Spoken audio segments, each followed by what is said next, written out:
friends, welcome to Saish Coaching Classes, and today we are going to learn, that is our chapter number 2, reproduction in lower and higher animals, part 6, biology subject. Okay, so today we are trying to complete this chapter.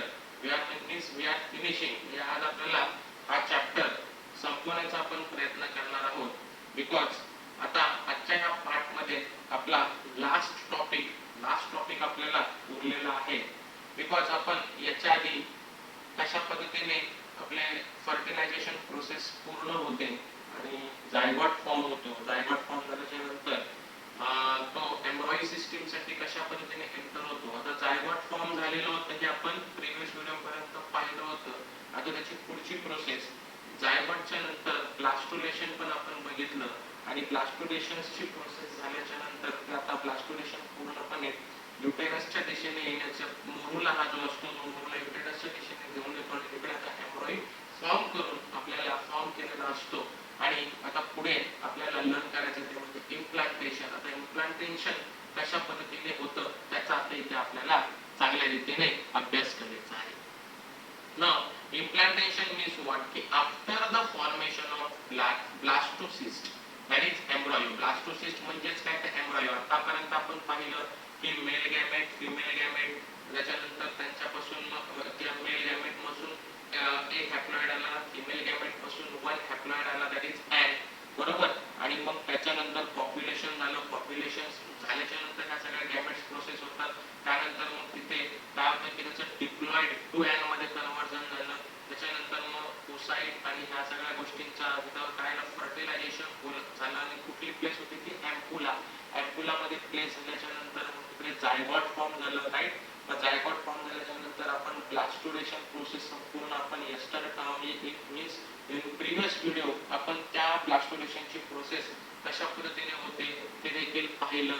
किती days लागतात, 7 days कशा पद्धतीने ते fertilisation होत असतं आणि पुढची process तो कशा पद्धतीने एम्ब्रॉयला सेट करतो म्हणजे ब्लास्टोसिस्ट कशा पद्धतीने ऍम्बिटेट करतो आणि त्याच्यातील मोरुला आणि त्याच्यानंतर प्रोपोपोस म्हणून नावाचं आपण एक हे बघितलं, आवरण बघितलं, लेयर बघितले.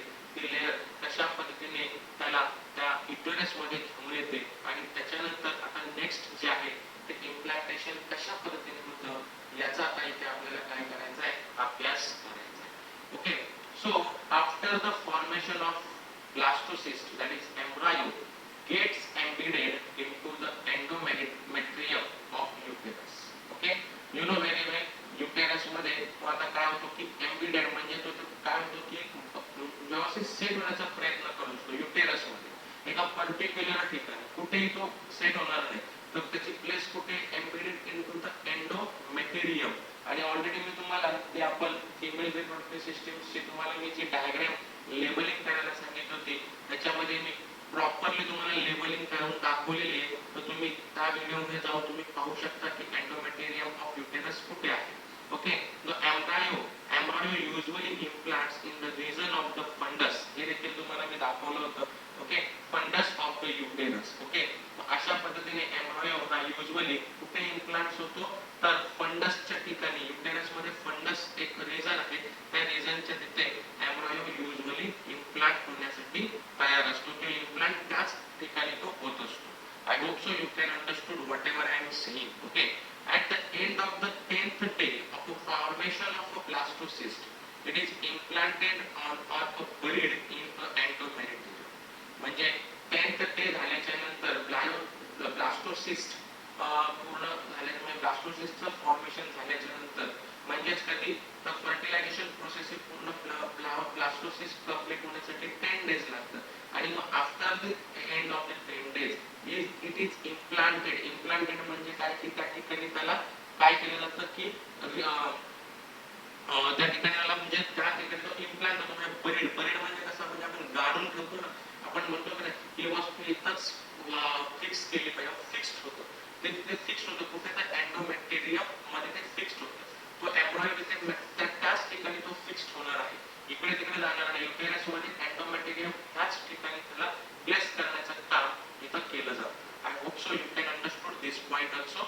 So it forms two layers after division of ट्रोपोप्लास्ट. Okay, मग आता ट्रोपोप्लास्ट साठी काल आपण डायग्राम बघितली होती, राईट. मला ट्रोपोप्लास्ट म्हणजे जो ब्लू कलरची लेअर जी तुम्हाला दाखवली होती मी, बरोबर, त्याला आपण काय म्हणतो, ट्रोपोप्लास्ट म्हणतो. आणि त्याचे काय होतात की दोन डिव्हिजन तयार होतात. एक आहे सिन सायट्रियोट्रोपोप्लास्ट आणि सायटोट्रोपोप्लास्ट, अशा दोन प्रकारचे तिथे लेअर आपल्याला ऑटोमॅटिकली म्हणण्यापेक्षा आपण तिथे म्हणू शकतो तिथे फॉर्म होतात. ज्यावेळेस तुमचा एंडोमेटेरियम मध्ये जो एम्ब्रॉयो आहे किंवा ब्लास्टोसिस्ट आहे तो बरीड केल्याच्या नंतर हे जे ट्रोपोप्लास्ट आहेत त्या ट्रोपोप्लास्टचे दोन डिव्हिजन किंवा दोन लेअर तिथे पुन्हा फॉर्म होतात. तर एक लेअर आहे ते म्हणजे सायटिओट्रोपोप्लास्ट आणि दुसरा आहे सायटोट्रोपोप्लास्ट नावाचा. सायटिओट्रोपोप्लास्ट हे काय करतं, तर हा त्याचा आउटर लेअर आहे and is the layer of the protoplasma with many nuclei. आणि इथूनच त्याला न्यूट्रिशन पास होण्याचं पण काय होतं की म्हणजे काम केलं जातं. It contains a rupture endometrial cell of a proper buried.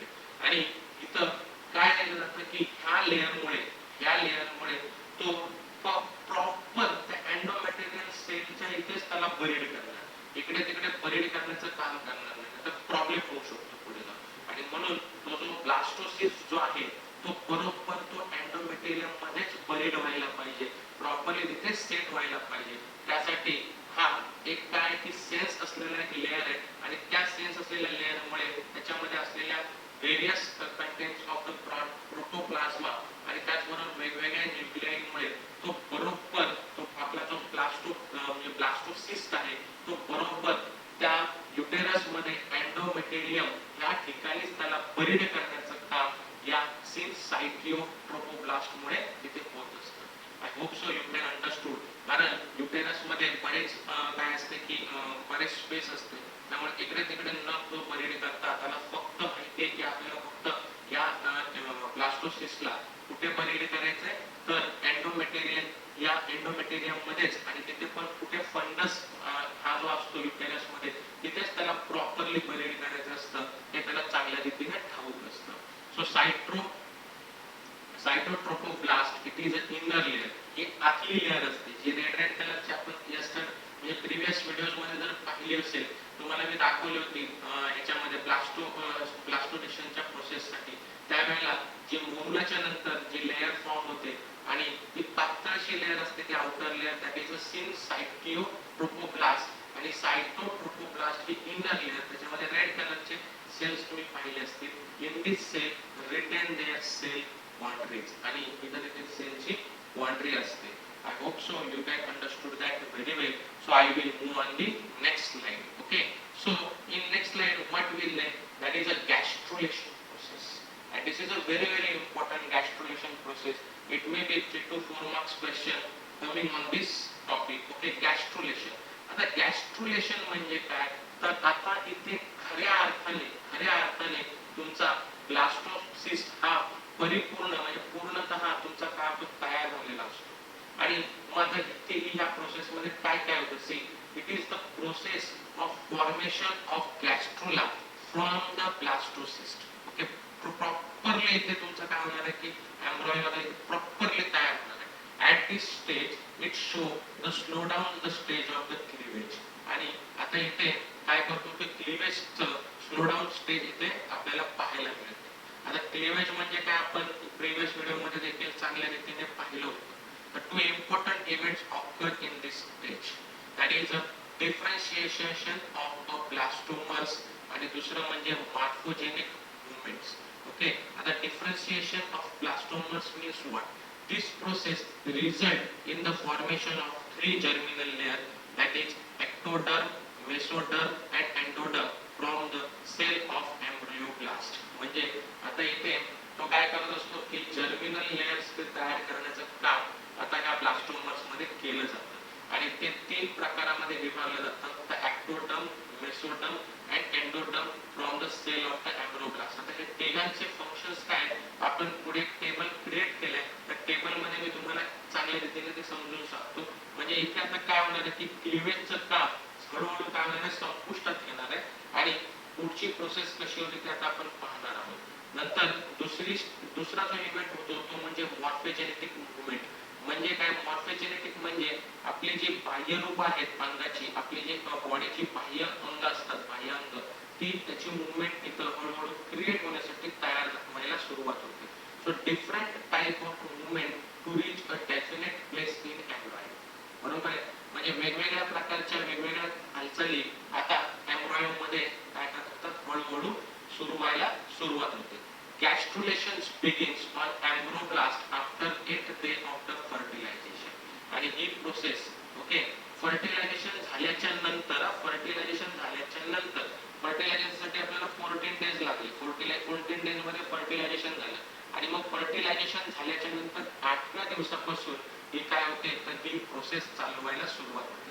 मग इकडे काय होतं तर साठी एंडोडर्म मध्ये एक यॉर्क सॅक तयार होतो. म्हणजे एम्प्टी स्पेस तिथे तयार केली जाते, एक मोकळी जागा तिथे तयार केली जाते. Inner cell mass differentiated to form many layer like endoderm. हे आता एक एक प्रकारचे एन्झाइम्स तयार व्हायला सुरुवात होतात. Endoderm that is hypoblast and ectoderm that is epiblast. हे आतले जे मास सेल होते ना रेड रेड कलरचे, ते काय होतात की आता हळूहळू अशा एक एक गोष्टींमध्ये तयार होण्यासाठी किंवा डिफरन्शिएट व्हायला सुरुवात करतात. So duration of gastrulation is mostly till 15th day of fertilisation. आणि हे जे गॅस्ट्रुलेशनचं आहे फर्टिलायझेशन झाल्याच्या नंतर 15 दिवस ही प्रोसेस चांगल्या रीतीने चाललेली असते. मग या 15 दिवसांमध्ये तुमचं बऱ्यापैकी तुमचं काय तयार झालेलं असतं की गॅस्ट्रो म्हणजे ब्लास्टोसिस म्हणजे एम्ब्रॉयो चांगल्या रीतीने तयार झालेलं असतं. त्याचबरोबर काही जे लेअर आहेत जर्मिनल लेअर ते एक्टोडर्म, मेसोडर्म आणि एंडोडर्म हे एम्ब्रोब्लास्ट मध्ये तयार होतात. त्याच्यानंतर काय होतं की एक यॉर्क सॅक डेव्हलप होतो. यॉर्क सॅक डेव्हलप झाल्याच्या नंतर एंडोडर्म, एक्टोडर्म नावांचे inner cell mass differentiate layer form करायला सुरुवात करतात. त्याच्यानंतर वेगवेगळ्या प्रकारचे तुमचे डेव्हलपमेंट प्रॉपर डेव्हलपमेंट लेअर तिथे म्हणजे डेव्हलप व्हायला सुरुवात होते. म्हणजे एक बायनोमिनार, ट्रायनोमिनार आणि ब्लास्टो स्पोर अनस ऑर्गनोसिस इज ऑकर. म्हणजे ते इथे वेगवेगळ्या प्रकारचे काय होतात की एक मुवमेंट होऊन ती पूर्णपणे आपली एक लाईफ तयार व्हायची प्रोसेस त्या गॅस्ट्रुलेशन प्रोसेस पासून सुरू व्हायला सुरुवात होते. न्यू लाईफ तयार व्हायला तिथं सुरुवात होते. I hope so you can understood this slide also. So I will move on the next slide. Okay see तुम्हाला आता सांगितलं होतं की मी जर्मिनल लेयर्सचे काही आपल्या टेबल आपल्याला दिलेला आहे, तो टेबल आपण इथे लर्न करणार आहोत. म्हणजे नेमके ह्या लेअर पासून आपल्याला काय काय डेव्हलप व्हायला सुरुवात होतं. It is a very very important table. कारण नीट एक्झामिनेशन मध्ये तुम्हाला एमसीक्यूज मध्ये किंवा बऱ्याच ठिकाणी तुम्हाला ह्याच्यापासून तुम्हाला बरेच एमसीक्यूज क्वेश्चन्स तुम्हाला तयार होतील आणि हे तुम्हाला प्रॉपरली तुम्हाला लर्न करावं लागेल की एक्टोडर्म मध्ये कोणती ऍक्टिव्हिटी होते, मेसोडर्म मध्ये कोणती ऍक्टिव्हिटी होते, एंडोडर्म मध्ये कोणती ऍक्टिव्हिटी होते. सगळं तुम्हाला तुमच्या मेमोराइज करावं लागणार आहे, रिमेंबर करावं लागणार आहे. Examination point of view this table is very very important to you. So ectoderm gives rise to the epidermis. Okay epidermis of skin. बरोबर आहे. आता इथे एक्टोडर्म मध्ये कशा पद्धतीने ह्या लेअर मध्ये काय काय राईज होतं तर पहा तुम्ही. Skin, hair, nails, sweat glands, salivary glands, mammary glands, okay lacrimal glands, हे सगळे ग्लँड्स इथं तयार होण्याचं काम करतात. Cornea, lenses, retina, conjunctiva, nasal epithelium, okay enamel of teeth, internal and external ear, foregut, hindgut, adrenal medulla. हे सगळे तुमचे जे अवयव आहेत, pineal gland, entire nervous system, ही कुठल्या लेअर पासून फॉर्म होते तर एक्टोडर्म. ओके इथे ऑलरेडी आपण पाहिलं होतं की तुम्हाला सांगितलंय की डिफरन्शिएशन ऑफ ब्लास्टोमस. आता हे ब्लास्टोमस मध्ये हे जर्मिनल लेयर्स अशा पद्धतीने फॉर्म होतात. एक्टोडर्म, मेसोडर्म आणि एंडोडर्म. आणि मग एंडोडर्म मध्ये काय, एक्टोडर्म मध्ये काय आणि मेसोडर्म मध्ये काय ते इथे आपल्याला त्यांनी प्रॉपरली इथे दिलेलं आहे.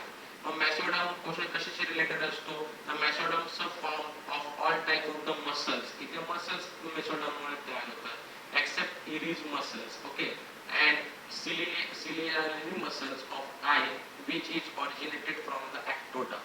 Okay connective tissues mesoderm मध्ये फॉर्म होतात. Dermi kidneys, of skin, adrenal cortex, heart, blood vessel, life and teeth vessels, middle ear, dentine of teeth, okay, urinary and reproductive ducts, gonads, kidneys, या सगळ्या गोष्टी mesoderm layer मध्ये form होतात. आणि endoderm मध्ये काय होतं, तर endoderm develops into the epithelial, okay, of mid guts, glands of stomach, intestines, tongue, tonsil, lung, trachea, bronch, larynx, urinary bladder, vagina, liver, pancreas, thyroid gland, paranthroid glands, thymus glands, हे सगळ्या प्रकारचे जे अवयव आहेत तिथं काय होतं ते डेव्हलप व्हायला सुरुवात झालेली आहे. आणि या कुठल्या मेथड मध्ये, तर कुठल्या इव्हेंट मध्ये, तर डिफरन्शिएशन ऑफ ब्लास्टोमर्स आणि मॉर्फोजेनेटिक मध्ये हे बाह्य अंग, हे सगळे इंटरनल पार्ट्स तुमचे इथे या लेयर्सच्या मध्ये तयार होतात. आणि दुसरं म्हणजे दुसऱ्या इव्हेंट मध्ये मॉर्फोजेनिक मूवमेंट्स अशा पद्धतीने एक नवीन लाईफ इथे गॅस्ट्रुलेशन प्रोसेस मध्ये प्रोसेस होण्याची पूर्णपणे तयारी केली जाते. आणि या सगळ्या गोष्टी हळूहळू डेव्हलप होत असतात. I hope so you can understood this very much, and this part is very important to your examination point of also, because ह्या पार्ट्स मधून तुम्हाला बरेच प्रश्न पेपर्सला विचारले जाऊ शकतात. नीट एक्झामिनेशन मध्ये पण ह्या पार्ट मध्ये बरेच प्रश्न विचारले जाऊ शकतात. And this is a most important. आणि अशा पद्धतीने हा खूप महत्त्वाचा पार्ट आहे. हा पार्ट नंबर लास्ट पार्ट हा फार महत्त्वाचा आहे. Okay, so next I will move, that is a process of a pregnancy. Okay, नाव आता आपण पाहिलं की कशा कशा पद्धतीने सगळ्यात पहिला आपण हे पाहिलं की रिप्रोडक्शन काय असतात, रिप्रोडक्शनचे टाईप कसे असतात, असेक्शुअल रिप्रोडक्शन काय असतं हे पाहिलं. मग सेक्शुअल रिप्रोडक्शन साठी आपण त्याची प्रोसेस पाहिली. मग प्रोसेस साठी आपल्याला सगळ्यात पहिल्यांदा आपण मेल रिप्रोडक्टिव्ह सिस्टीम पाहिली.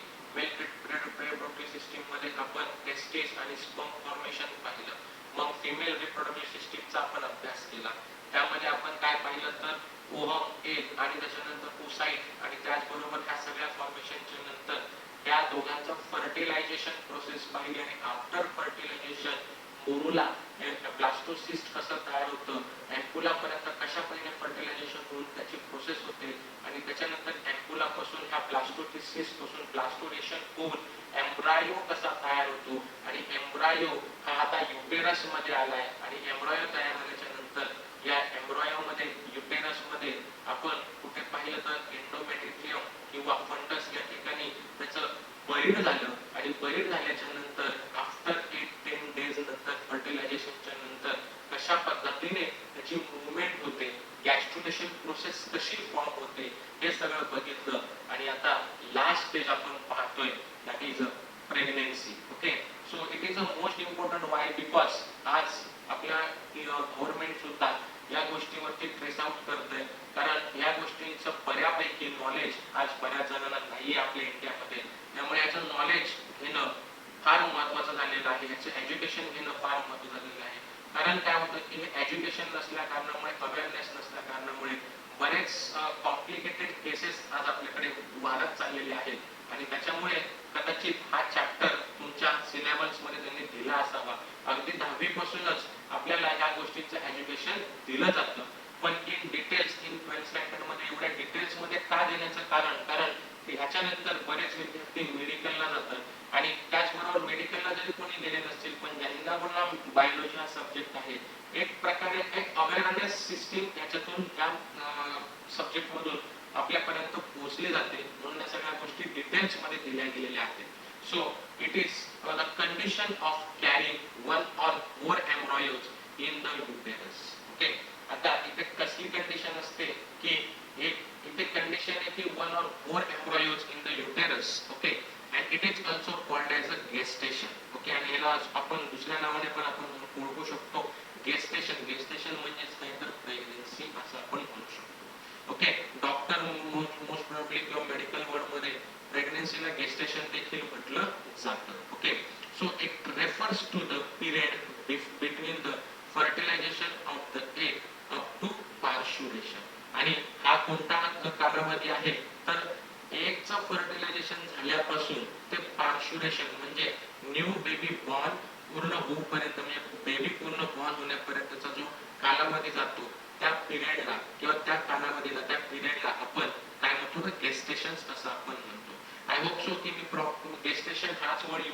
हाच प्रोनाउन्स करेल instead of this. Okay, so this is very helpful to you learning purpose.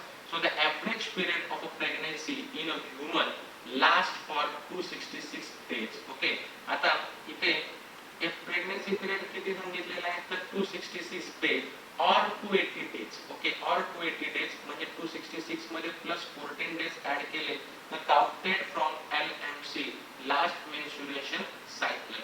So you know very well. आता इथे एक्सप्लेन करण्याची मला काही आवश्यकता वाटत नाहीये कारण मेन्स्ट्रुएशन सायकल पासून काही वेळेला 14 डेज पुन्हा कॅल्क्युलेशन केले जातात आणि म्हणून कदाचित काही वेळेला 280 डेज काउंटिंग होते किंवा काही वेळेला 266 डेज मध्ये सुद्धा काउंटिंग केली जाते for this period. Okay, so this days okay divided into 3 trimesters, that is trimester of 3 months of age. Okay, जशी आता आपली एक्झाम ही कशा पद्धतीने डिवाइड केलेली असते 4 टर्म मध्ये डिवाइड केलेली असते तसं हे जे गॅस्टेशनचा पिरियड आहे हा एकूण 3 टाइम्स ट्रायमिस्टर मध्ये डिवाइड झालेला असतो आणि एक ट्रायमिस्टर हा एक 3 मंथचा एक ट्रायमिस्टर असतो. मग त्या प्रत्येक ट्रायमिस्टर मध्ये वेगवेगळे प्रोसेस आपल्याला होत असते. गेस्टेशन्स मध्ये ह्या प्रत्येक ट्रायमिस्टर मध्ये वेगवेगळ्या प्रोसेस होत असतात आणि म्हणून naturally it will be divided into 3 months and first each and every trimester is divided into 3 months and after these 3 trimester new life will be occurred through the embryo. Okay, असं आपण म्हटलं तरी काही वावगं ठरणार नाही. So I will move on the next slide. So first trimester मध्ये काय होतं the fertilization to the 12th week म्हणजे एक फर्टिलायझेशन झाल्याच्या नंतर एक 4 दिवसापासून ते 14th वीक पर्यंत हा तुमचा काय आहे फर्स्ट ट्रायमिस्टरचा टाइम पिरियड. सो या इथे काय होतं तर most radical changes occur in mother and embryo. या पिरियड मध्ये खूप मोठ्या प्रमाणामध्ये काय होतं की रॅडिकल चेंजेस होत असतात एम्ब्रॉयो सिस्टीम मध्ये देखील अँड जो दोज इन म्हणजे जो बेबी बॉर्न करणार आहे त्या मदरच्या मध्ये देखील. The embryo receives nutrients in the first 2-4 weeks directly from the endomedium. Okay, आणि हा जो एम्ब्रॉयो आहे त्याला न्यूट्रिशन्स पाहिजे इन्क्रीज म्हणजे डेव्हलपमेंट व्हायला ग्रोथ होण्यासाठी तर पहिल्या 2 ते 4 वीक मध्ये तो डायरेक्ट एंडोमेरियम मधून ते न्यूट्रिशन रिसीव्ह करण्याचा प्रयत्न रिसीव्ह करण्याचं काम करत असतो. It is the main period of organogenesis and development of body organ. आणि हा जो पिरियड आहे या पिरियड मध्येच काय तयार होत असतात तर त्या जो न्यू लाईफ आहे त्याचे ऑर्गन्स डेव्हलप होत असतात.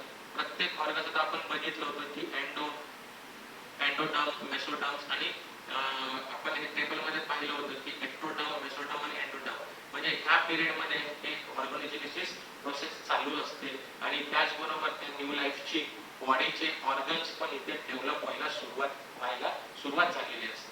The embryo now called a fetus. आता या केस मध्ये आता एम्ब्रॉयो न म्हणता आता fetus म्हटलं जातं which is about 3 centimetre long कारण तो आता बिग झालेला असतो त्याचा आकारही वाढलेला असतो. तो 3 centimetre long and hands, finger, feet, toes are formed because या सगळ्या गोष्टी आता डेव्हलप व्हायला सुरुवात झालेली असते.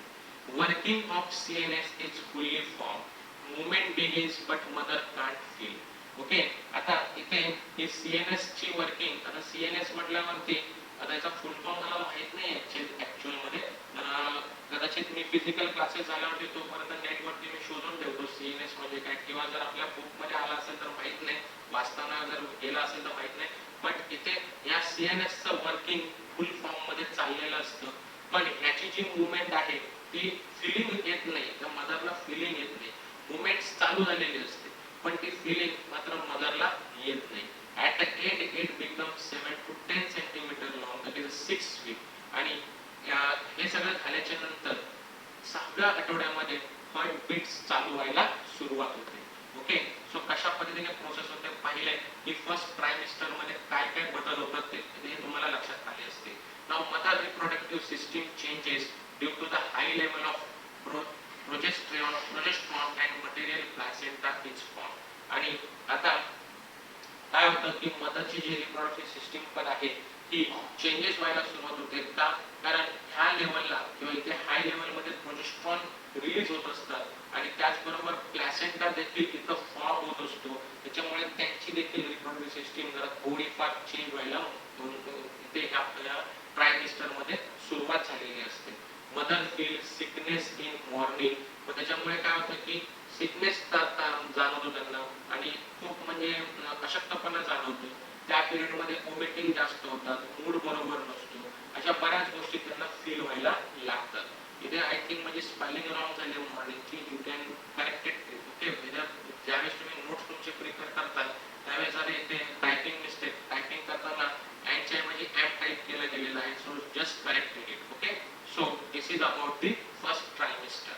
सो अशा पद्धतीने ही 3 महिन्याचं हे पहिलं ट्रायमिस्टर कंप्लीट झाल्याच्या नंतर सेकंड ट्रायमिस्टर मध्ये काय होते त्याचा आता आपण अभ्यास करूया.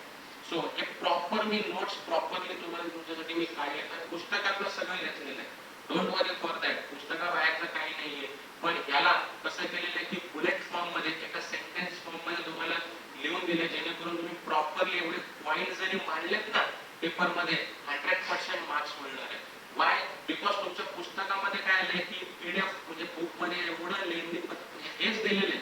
लेंदी म्हणजे मी त्याच्यापेक्षा दुसरं काही वेगळं घेतलेलं नाहीये आणि आपल्या लॉजिक लावून आपली जरा थोडीशी त्याच्यामध्ये बुद्धी वापरायची. आता you are a big person, आता लहान राहिलेले नाही का तुम्ही, त्यामुळे मी तुम्हाला सांगतो की तुम्ही स्वतःचे पण नोट्स तयार करायला शिकले पाहिजे. ओके, ते तुम्हाला बेनिफिशियल राहणार आहे, कारण स्वतःचे नोट्स, आता हे तर मी दिलेले 2 नोट्स मी प्रत्येक पीपीटीज मध्ये, आपल्या प्रत्येक सब्जेक्टच्या पीपीटीज मध्ये मी टाईप अशा पहिले नोट्स मी क्रिएट करण्याचा प्रयत्न करतो. फक्त फिजिक्सच्या सेकंड चॅप्टर मध्ये जरा थोडंसं आपण बऱ्याचसा पार्ट आपण काय केलेलं की पुस्तकातला घेतलेला आहे, बिकॉज त्यावेळेला 10वीचा पण लोड होता.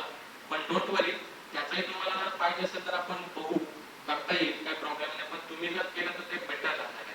मला सेकंड ट्रायमिस्टर मध्ये काय होतंय याचा आपण आता अभ्यास करूया.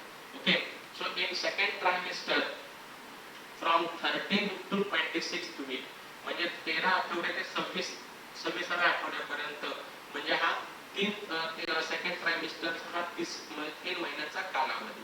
आता या पिरियड मध्ये फायटस म्हणजे, आता फायटस आपण म्हणजे काय की एम्ब्रॉयो, या एम्ब्रॉयोची ग्रोथ ही काय होते की रॅपिडली होत असते, खूप रॅपिडली, एवढी फास्ट होत असते की बऱ्याच प्रमाणामध्ये फास्ट ऍक्टिव्हली ती ग्रोथ होत असते. Because foetus is very active and grow to about 30 centimetres. Okay, 30 centimetre पर्यंत आता वाढ झालेली असते. मग आता या स्टेज मध्ये काय काय होतं, तर डेव्हलपमेंट ऑफ ब्रेन बिगिन्स, मेंदूची डेव्हलपमेंट व्हायला सुरुवात झालेली असते. Placenta completely takes over the production of progesterone which may maintain pregnancy. Placenta इथे कम्प्लिटली तयार झालेला असतो आणि हा एक महत्वाचा पार्ट आहे. हा प्रोडक्शन ऑफ प्रोजेस्ट्रॉन डेव्हलप करतो आणि हा एक मेंटेन करतो. ह्या प्रेग्नन्सी प्रोसेस पूर्ण होईपर्यंत या प्लॅसेंटा संपूर्ण त्या फायटसला किंवा पूर्ण त्या एम्ब्रॉयोला मेंटेन करण्याचं काम, आणि त्या फायटस म्हणजे काय, आता त्याच्यामध्ये एक लाईफ आहे, या लाईफला पूर्णपणे मेंटेन करण्याचं काम हा प्लॅसेंटा करत असतो. प्लॅसेंटा बद्दल आपल्याला पूर्णपणे आपल्याला डीप मध्ये लर्न करायचे पुढे असणारच आहे. आणि प्लॅसेंटावरती तुम्हाला 100% 3 मार्क्सला विचारतात म्हणजे विचारतातच. Okay, I hope so you can understood that very much. So आता ह्या प्रोसेस मध्ये किंवा ह्या ट्रायमिस्टर मध्ये आपण काय करू शकतो की with the ultrasound sonography we can see proper growth and production of baby. म्हणजे इथे सोनोग्राफी नुसार आपल्याला ते समजतं की आपल्या त्या फायटस मध्ये असलेली जी लाईफ आहे किंवा जी काही बेबी आहे त्याची प्रॉपर ग्रोथ होते का, सगळ्या पद्धतीने आपल्याला इथे आपण अल्ट्रासाउंडचा वापर करून सोनोग्राफीने आपण प्रॉपरली चेकिंग करू शकतो.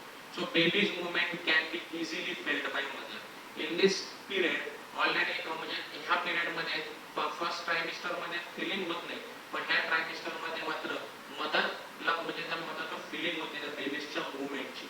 Eyebrows, hair, pinnae, eyelashes appears in this trimester. Okay, I hope so you can understand that second trimester also. Okay, now third trimester. Now this period of third trimester is from 27th week, okay, until to the parturition. म्हणजे first ट्रायमिस्टर काय असतो की fertilisation, म्हणजे एक fertilisation झाल्याच्या नंतर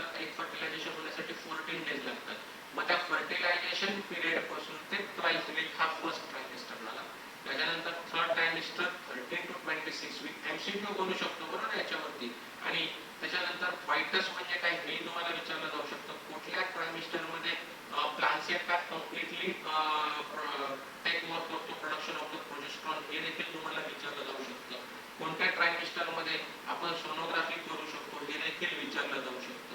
कोणत्या ट्रायमिस्टर मध्ये mother felt movements of babies movement हे देखील विचारलं जाऊ शकतो. each and every point will be the important which trimester brain begins development हे देखील तुम्हाला फार महत्त्वाचं म्हणजे अभ्यास तुम्हाला एवढा डीपली करायचा आहे की nothing else. Okay, so third trimester from the 27th weeks, okay 27व्या वीक पासून ते टिल पार्श्युलेशन म्हणजे बेबी बॉर्न होण्याची process. Okay, that is the end of the process of the gestations. Okay, so आता ह्यामध्ये काय होतंय की ह्या ट्रायमिस्टर मध्ये त्या फॉयटसचं जे वेट आहे ते किती झालेलं असतं आता 3 to 4 kg means about a 50 centimeter. eyes are open. Okay, gain in body weight, body मध्ये त्यांच्या म्हणजे लाईफ मध्ये जे न्यू बेबी बॉर्न आहे त्याच्या बॉडी मध्ये त्याचं पण वेट वाढलेलं असतं. Okay, mother's abdominal organ compress and displaced as a size of the uterus expand. Okay, try to understand this one also. Okay, leading frequent urination, digestive blockage and strain back muscle. आणि इथे मदरला problems काय होऊ शकतात तर युरिनेशन्स frequently युरिनेशन चालू असतं. त्याच्यानंतर digestive blockage अपचन व्हायला सुरुवात होते. बॅक पेन स्ट्रेन बॅक मसल्सला पेन चालू होतं. So fetus getting fully developed and ready for parturition. आणि या थर्ड ट्रायमिस्टर मध्ये हा fetus जो आहे हा फुल्ली डेव्हलप झालेला असतो. त्यातला बेबी पण पूर्ण डेव्हलप झालेला असतो आणि हा आता रेडी असतो कशासाठी पार्श्युलेशन मीन्स मग नवीन जग पाहण्यासाठी तो रेडी असतो. आणि अशा पद्धतीने आपले 3 ट्रायमिस्टर इथे कंप्लीट झाले. Okay, I hope so you can understood this very well. I will move on the next slide. Okay, so placenta तुम्हाला मगाशी म्हटलं होतं की placenta that is a very important to you. आणि हा प्लॅनसेटा मध्ये तुम्हाला 3 मार्क्सचा प्रश्न येऊ शकतो की हा प्लॅनसेटा का महत्त्वाचा आहे किंवा ह्यामुळे हा पूर्णपणे त्या फायटसची कशा पद्धतीने टेक केअर करतो. बिकॉज कसं आहे की लिव्हिंग ऑर्गॅनिझमला जर सगळ्या गोष्टी व्यवस्थित जर चालू राहिल्या डायजेस्टिव्ह सिस्टीम वगैरे ह्या सगळ्या कंट्रोल करण्याचं काम कोण करत असतो तो प्लॅनसेटा करत असतो. Okay, so it is a temporary structural functional connection between the vital and the material circulation. Okay, म्हणजे हे काय आहे की टेम्पररी काय असतं की मटेरियल सर्क्युलेशन करण्यासाठी किंवा कनेक्शन असतं फंक्शनल कनेक्शन आहे बिटवीन द वायटल. ओके, हा vital and maternal circulation. It helps to supply oxygen. बरोबर, आता ह्या लाईफला काय पाहिजे न्यूट्रिशन्स लागणार आहे, ऑक्सिजन्स लागणार आहे. बरोबर आहे. Also renewal of carbon dioxide excretory waste पण त्याच्यामध्ये प्रोड्यूस होणार आहे. आणि मग हे कुठे पाहिजे कुठेतरी जागा पाहिजे ना, मग हे सगळं मेंटेन करण्याचं काम कोण करत असतो प्लॅनसेटा करत असतो. It helps to supply oxygen, तो ऑक्सिजन पण सप्लाय करतो, न्यूट्रिएंट्स पण सप्लाय करतो. and also removal of carbon dioxide and excretory waste, okay, produced by the fetus. Okay, so the placenta is attached to the wall of the uterus. So हा कुठे attach केलेला असतो the wall of the uterus and to the baby's umbilical cord ला तो joint केलेला असतो या पद्धतीने. ओके, हा तुमचा प्लॅसेंटा आहे. ओके, आणि हा युरिनल युटेराइन वॉल आहे आणि या युटेराइन वॉलच्या पासून हा एक जो युम्बिलिकल कॉर्ड तुम्हाला दिसते, ह्या युम्बिलिकल कॉर्डच्या मार्फत या सगळ्या गोष्टी चाललेल्या असतात. ह्या प्लॅसेंटा यासाठीच त्याला डेव्हलप झालेला असतो. So placenta is only organ which is from different tissue आणि तो फक्त वेगळ्या टिश्यू पासून बनलेला असतो. Acts as an endocrinic tissues and produce hormones like HSG, progesterone and estrogen. Okay, हे सगळे हार्मोन्स तो रिलीज करत असतो. फॉर्म 3 ब्लड वेसल आणि यामध्ये तो 3 ब्लड वेसल फॉर्म करतो. 2 are small arteries which carry blood towards the placenta and 1 is large vein which returns the blood to the fetus. Okay, I hope so you can understood this very well. Okay, मग आता हे coordination amino हे आपण सगळं पाहिलं. ही जी space आहे एमिनोटॉइक fluid आणि एमिनोटॉइक sack आपण पाहिलं होतं. तर या सॅक मध्ये जे काही एक्सक्रिटरी सिस्टीम्स असते या न्यू बेबी बॉर्नची ती इथे ही संपूर्णपणे काय करते की ते युटेरस मध्ये किंवा एम्ब्रियो किंवा फॉइटस मध्ये काय करत असतात की गेन करण्याचं काम करत असतात. And due to the at the time of the parturition या सगळ्या प्रोसेस बाहेर येतात.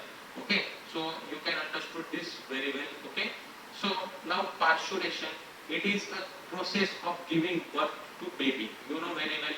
So physical activities like uterine, abdominal contractions, dilation of cervix and passage of body are collectively called labor. मग आता ह्या केस मध्ये किंवा ह्या प्रोसेस मध्ये काय काय ऍक्टिव्हिटी होतात? Uterine, abdominal contraction, okay, contraction relaxation व्हायला सुरुवात होते. Dilation of cervix, passage of body are collectively called labour. Labour म्हणजे एक प्रकारचं पेन, ओके, म्हणजे एक त्रास व्हायला सुरुवात होतो आणि and pain in labour is called as a labour pain. Doctor mostly त्याला वर्ड यूज करतात लेबर या गोष्टीला, म्हणजे जे पेन होतं, जो त्रास होतो त्या त्रासला डॉक्टर किंवा मेडिकली लेबर म्हणून हा वर्ड यूज केला जातो आणि त्याच्यापासून जो पेन होतो त्याला आपण लेबर पेन असं आपण म्हणतो. I hope so you can understand whatever I am to say that. Okay, so occurs with neuroendocrine, okay, mechanism work with the estrogen progesterone ratio, increase in oxytocin. At the end of the pregnancy, vigorous contraction relaxation occurs in the myometrium. Okay, आणि अशा पद्धतीने हा contraction relaxation process myometrium मध्ये चालत असतो. ACH and the adrenal gland of fetus give signal for contraction of uterus.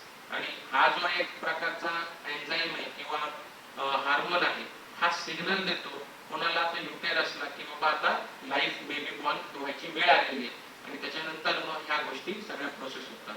So this lead expulsion of from uterus. आणि अशा पद्धतीने मग युटेरस मधून हे एक्सपल्शन व्हायला सुरुवात होतं. So this is called as the parturition. So parturition explain the method process of the parturition. तुम्ही एवढे पॉईंट जरी लिहिले तरी मोर दॅन इनफ, 3 मार्क्स तुम्हाला आरामशीर मिळून जातील.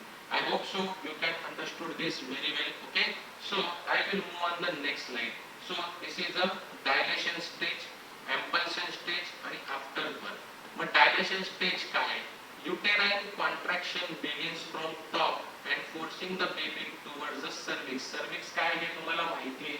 ओके, वजायनाचा वरचा जो पोर्शन असतो त्याला आपण cervix म्हणतो. So uterine contractions begin. आता इथे uterine contraction begins from top, okay, forcing the baby towards the cervix. मग इथे बेबीला फोर्सिंग करतात की cervix पर्यंत जा म्हणून. As a baby head comes towards the cervix get dilated. मग ज्यावेळेला बेबीचं जेव्हा डोकं त्या cervix पाशी येतं त्यावेळेस तो cervix gets dilated. सी अशा पद्धतीने cervix get dilated. पहिलं cervix कसं होतं आणि आता cervix कसं आहे पहा. And it ends in a rupturing of amniotic membranes of fetus. Okay, then expulsion stage. In expulsion stage काय होतंय? The uterine, okay, and abdominal contraction becomes stronger. खूप जोराने म्हणजे बळकटीने म्हणजे हे contraction व्हायला सुरुवात होतं. Normally head of baby come out from the cervix and vagina in 20 to 60 minutes. Okay, आणि ह्या टाइम पिरियड मध्येच बेबीचं डोकं ह्या सर्व्हिक्स पासून मधून बाहेर यायला पाहिजे आणि वजायनामध्ये किती मिनिटांमध्ये यायला पाहिजे? 20 to 60 मिनिटांमध्ये. हा रेशिओ आहे मेडिकली. जर या रेशिओमध्ये जर प्रॉब्लेम झाला, जर ह्या रेशिओमध्ये जर बेबीचं हेड जर बाहेर नाही आलं तर इट्स अ कॉम्प्लिकेटेड केस असं डॉक्टर सांगतात आणि त्यामध्ये कदाचित मदरची डेथ पण होऊ शकते असं डॉक्टरांचं म्हणणं असतं. So the umbilical cord is cut off. After that this is umbilical cord जी की न्यूट्रिशन्स वगैरे प्रोव्हाइड करत होते आपल्या फायटस मध्ये बेबीला, तर ते त्याच्यानंतर काय करणार? कट केली जाते.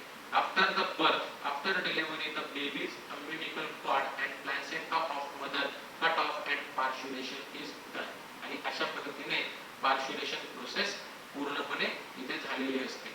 म्हणजे from this slide to this slide तुम्हाला पूर्णपणे हे पार्च्युरेशन प्रोसेस लिहावे लागणार आहे. डायग्राम काढताना जर काढू शकता पण it is not possible to draw, but काढताना तर काढू शकता, काही प्रॉब्लेम नाहीये. Okay, so this is about the parturition process. Now lactation, not location, lactation. It is again very important mammary glands of the female start producing milk at the end of the pregnancy by the process of the lactation. Okay, lactation या प्रोसेसमुळे मग after pregnancy म्हणजे end of the pregnancy milk produce व्हायला सुरुवात होते. Okay, so prolactin in the hormone which is responsible for production of milk. Already आपण ह्या सगळ्या गोष्टी लर्न केलेल्या आहेत, बरोबर आहे. सो मेमरी ग्लँड्स मध्ये. Okay, so lactation helps the mother in feeding the newborn baby. The fluid secreted by the mammary glands soon after the childbirth is called as a colostrum. And this is very important. Colostrum हा खूप महत्त्वाचा topic आहे. समजा जर 3 मार्काला विचारला lactation तर तुम्हाला हे पूर्ण लिहायचं. जर नाही 3 मार्काला विचारला तर 1-2 मार्काला तुम्हाला कोलेस्ट्रॉल विचारलं जातं. कोलेस्ट्रॉल वरती देखील प्रश्न बनतो, नीट साठी हा प्रश्न बनतो. So it is the sticky yellow fluid secreted by the mammary gland soon after the childbirth. So it contains protein, lactose and mother's antibodies. Okay, and that is IgA. The fat content in colostrum is low. Okay, the antibodies present in it helps in developing a resistance from the newborn baby at a time when its own immune response is not fully developed. बरोबर आहे. म्हणजे हा जो cholesterol आहे, हा cholesterol हा memory glands मध्ये असतो आणि हा पूर्णपणे चाइल्ड बर्थ झाल्याच्या नंतर फुल्ली हेल्पफुल असतो. कारण याच्यामध्ये प्रोटीन असतात, लॅक्टोज असतात, मदर्सची अँटीबॉडीज असते.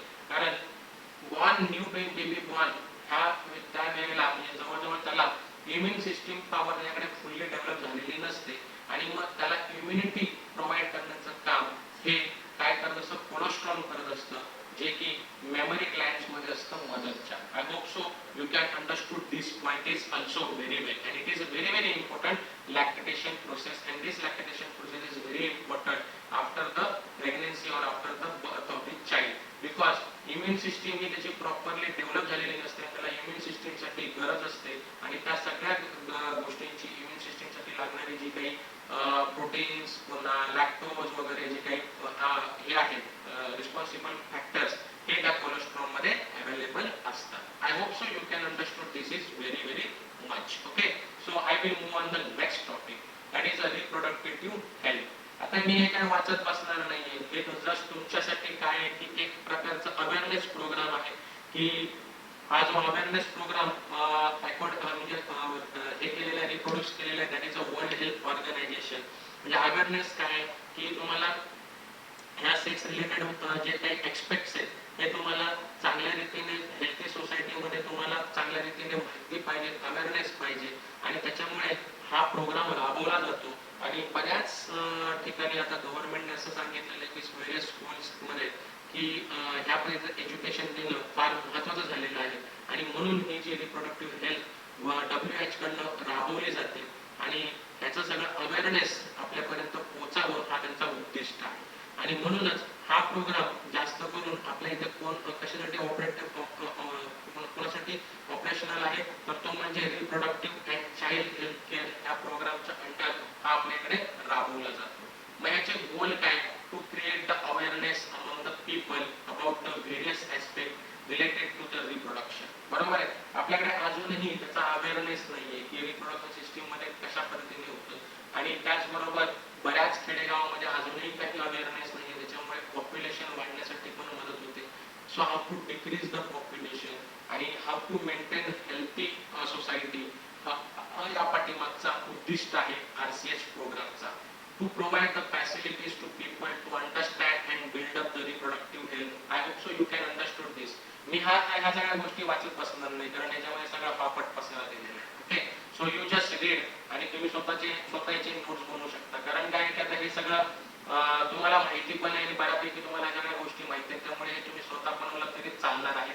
To provide support for building up the reproductivity health society. Okay, so to bring about a change mainly in 3 critical health indicators, that is reducing the total infertility rate, infant mortality rate and maternally mortality rate. Okay, I hope so की तुम्हाला हे सगळ्या गोष्टी चांगल्या रीतीने समजत असाव्यात. आता मी आपल्या स्लाइड मध्ये मी इथपर्यंतच घेतलेला आहे सगळा पार्ट. आता पुढचा जो पार्ट आहे तो आपण PDF वरून लर्न करण्याचा आपण प्रयत्न करूया. ओके, सो सो मी आता PDF वरती जाऊन तुम्हाला बाकीच्या गोष्टी मी तुम्हाला लर्न करण्याचा प्रयत्न करतो. Okay, so what happen, let's see की काय होणार आहे पुढे, आपण ते पण आपण पाहूया. सी, आता इथे काय सांगितलं त्यांनी की सगळ्यात महत्त्वाचं म्हणजे की बर्थ कंट्रोल हा त्याच्या पाठीमागचा महत्त्वाचा उद्दिष्ट आहे. आणि त्याचबरोबर हा गोल झाल्याच्या नंतर RCS is achieve by the following veg. आणि त्यांनी अशा पद्धतीने पण सांगितलेलं आहे की लाईक ह्या रोगापासून कशा पद्धतीने हे जे रोग आहेत हे मोठे प्रॉब्लेमॅटिक डिसीज आहेत आणि हे सेक्शुअली हे डिसीज हे प्रॉब्लेम्स हे आपल्याला टाळण्यासाठी हा त्यांचा गोल असतो आणि त्यांचा प्रोग्राम रन करत असतात. आय होप सो की मी हे बाकीचे जे काही नॉर्मल वर्ड्स आहेत ते प्रोनाऊन्स करणार नाही की जे प्रॉब्लेमॅटिक आहेत. So you try to understand that. Only I am directly move on that the birth control. Okay, birth control म्हटल्यावरती पॉप्युलेशन आपल्याला वाढू नये म्हणून काय काय उपाययोजना केल्या जातात. तर त्याच्यासाठी त्यांनी आपल्याला 2 मेथड दिलेले आहेत की बर्थ कंट्रोल करण्यासाठी. That is temporary and permanent.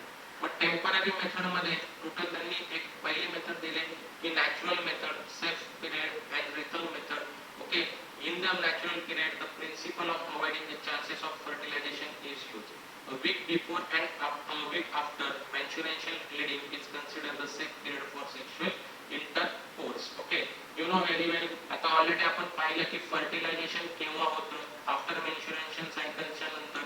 म्हणून त्यांनी एक नॅचरल मेथड गव्हर्नमेंटने सांगितलेली आहे. दिस is a temporary method.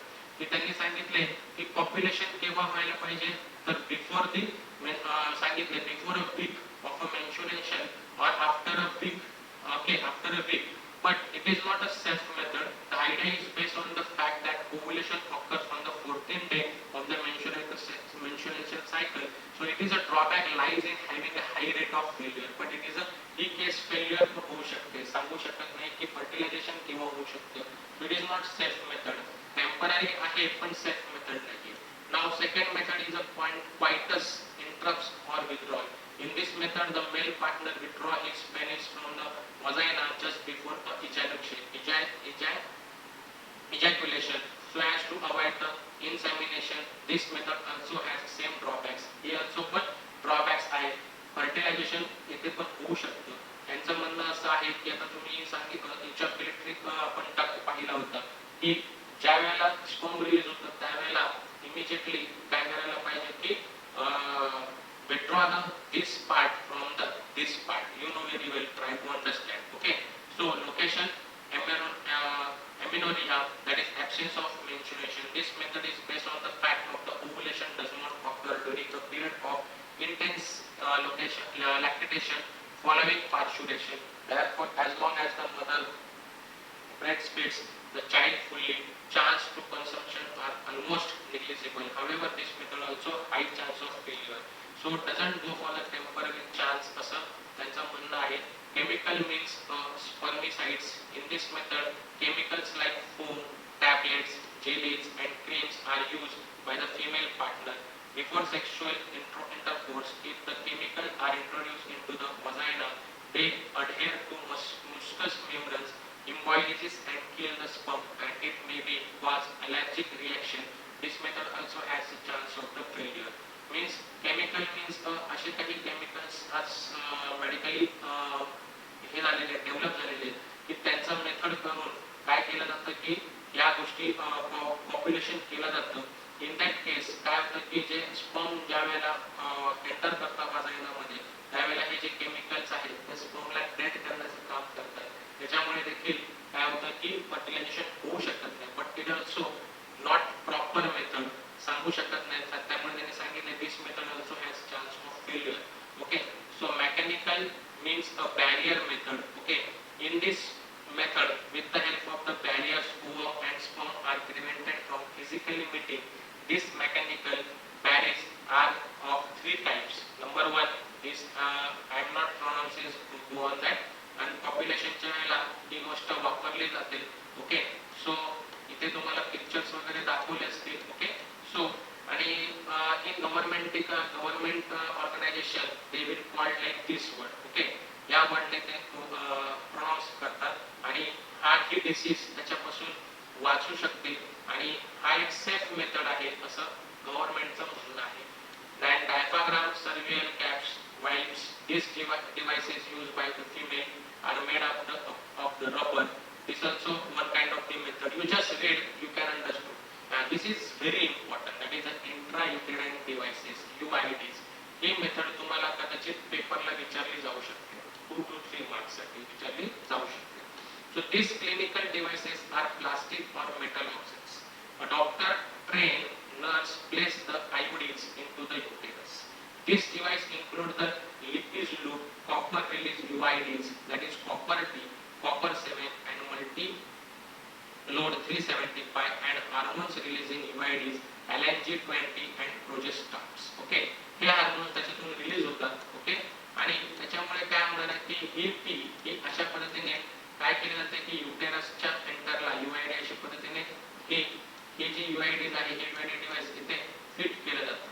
So you know very वेल, आपण ऑलरेडी शिकलो की फ्रॉम दिस पार्ट, ओके, सर्व्हिक्स मधून जो वजाइना मधून हा स्पर्म पहिला इथे येतो युटेरस मध्ये, युटेरस मधून मग ह्या इथून ह्या फॉलिक्युलर ट्यूब मधून इथं जातो आणि हा एक इथून येतो आणि इथं एम्पुला असतो आणि एम्पुला मध्ये फर्टिलायझेशन होतं.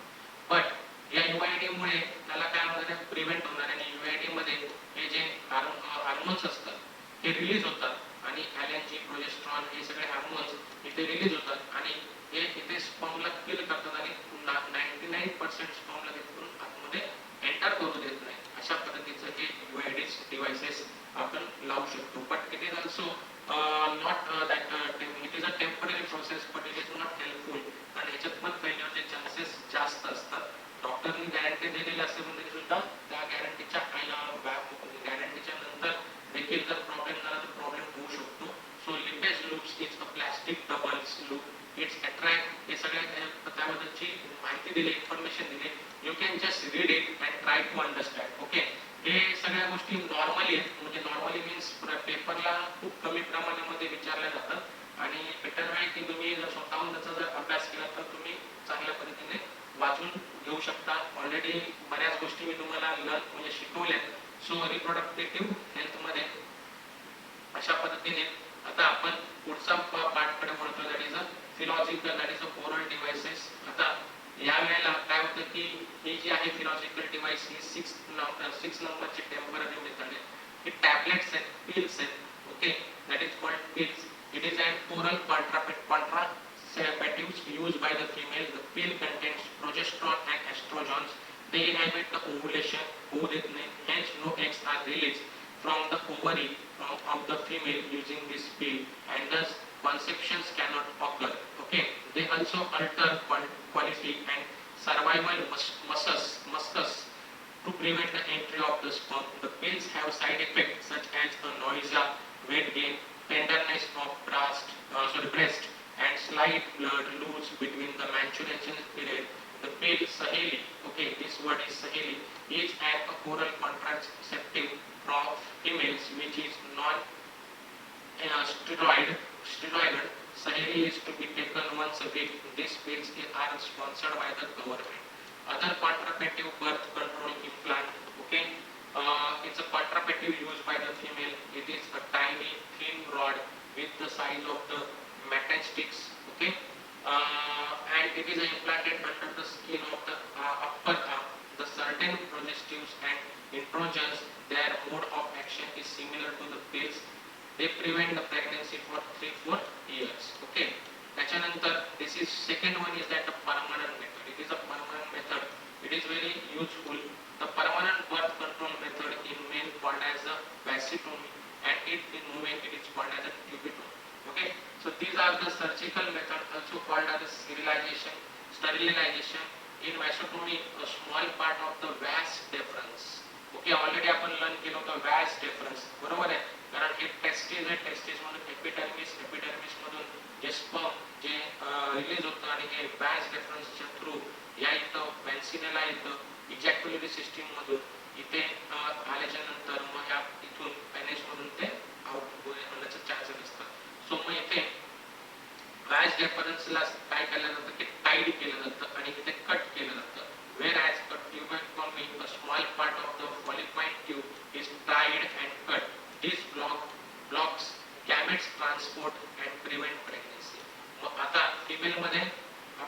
की पंपुलामधून इथं फर्टिलायझेशन होतं, मग इथं फॉलिपॉइंट ट्यूबच्या इथंच हे टाईट करून कट केलं जातं, म्हणजे एक इथे येणारच नाही आणि स्पर्म पण इथून मूव्ह होणार नाही आणि इथूनही स्पर्म येणार नाही मेलमध्ये आणि फिमेलमध्ये, अशा पद्धतीने.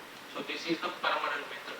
Medical transmissions of pregnancy, that is MTP, and international voluntary transmission of pregnancy before full term is called as a medical termination of pregnancy, was and are included induced by abortion. Okay, MTP is essential in case of unwanted pregnancies or in the defective development of the fetus.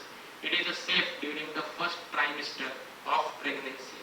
The defective development of the fetus is examined by the amniocentesis. Okay, amniocentesis is a process in which amniotic fluid contains the fetal cells is collected using a hollow needle inserted into the uterus under the ultrasound guidance. The chromosomes like this way.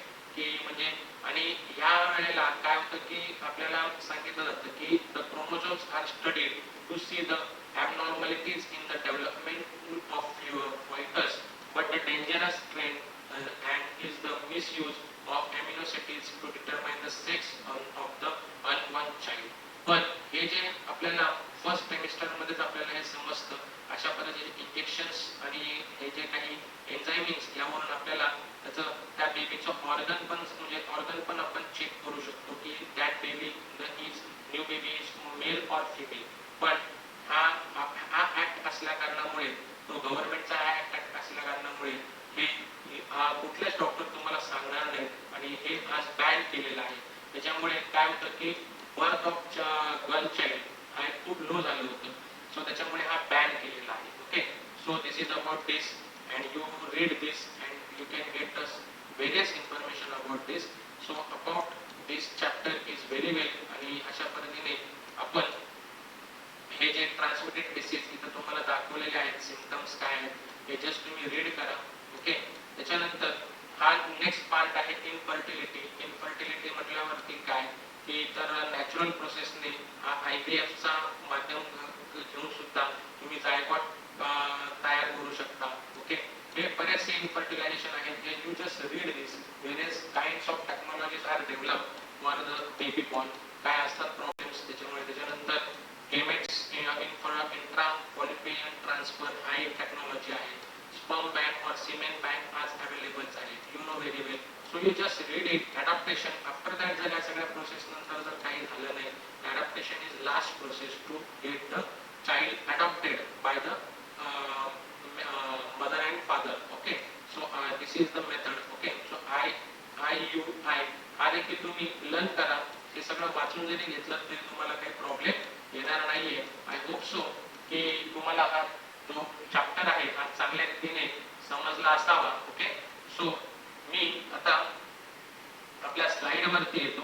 Okay, आणि अशा पद्धतीने आपण हा जो chapter आहे आपला reproductive in animal reproduction system of higher and lower plant of animal. Okay, so हा आपण चांगल्या रीतीने इथे आपण अशा रीतीने हा पूर्ण केला आहे आणि आय होप सो की तुम्हाला हा पूर्ण चॅप्टर चांगल्या रीतीने समजला असावा, सगळे कन्सेप्ट तुमचे क्लिअर झाले असावे अशी मी आशा करतो आणि इथे मी थांबतो.